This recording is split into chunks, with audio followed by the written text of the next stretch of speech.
I want to congratulate you on this court case. There is nothing worse in my book, as somebody who creates stuff, somebody accusing you of a ripoff. I read in the paper, you sat down with the jury, and I think this is great, and you took out your guitar and you said to the jury, you think I ripped off this song? I'm going to play you something now and show you how similar things can be. What did you play for that jury? If I was the jury, yeah, what did you say to them? So it was, so my one is, when your legs don't work like they used to before. And then there's, have I told you lately that I loved you? And then, people get ready, there's a train coming. And then, what was the, looks like we made it. Look how far we've come, my baby. And oh, she breaks just like a woman. I mean, there was 101 songs that, and that was like scratching the surface. There was like 101. You know, there's I guess you say it's really.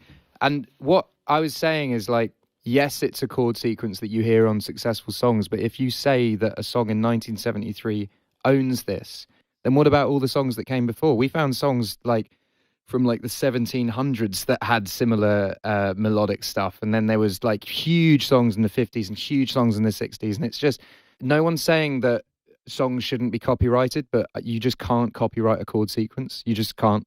I'm really glad it's over, man. It was like 8 years of that. And 8 years? Yeah. And this is my like livelihood. And this is the thing that I've worked my entire life to do, and have someone like disbelieve it and diminish it and just say that you've stolen it. I really felt like I had to take a stand and go to it. And either way you lose, because you spend God knows what to win the case, and then you don't get that back. And if you lose the case, you lose God knows. So either way, you're sort of in a, and then there's also the stain on your reputation for the whole of your life. There's always a question mark of the headline of Ed Sheeran stole this or what. That doesn't go away. So you have to sort of take that risk of like, I'm going to go really public with this, take it to court, and hope for the best, basically. But you missed your grandmother's funeral because of this court case.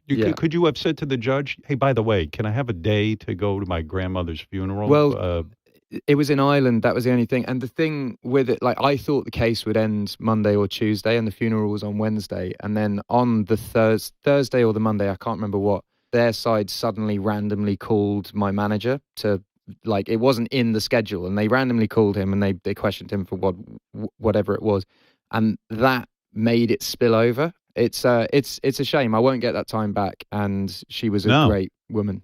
Did you get a lot of phone calls from other musicians thanking you for standing up? Well, yeah, it was sort of like in the process. You know, someone like Elton, John Bon Jovi sent me a really nice message. Taylor congratulated me when I won the case. You know, everyone was saying to me after I said if I lost, I'd quit songwriting, and they were like, no, you wouldn't. And I really honestly think I probably would have done, because it just takes the joy out of it. If you can't sit down and go, I can't use a C chord to a G chord because someone in the 60s used a C chord to a G chord, it just sucks the fun out of it.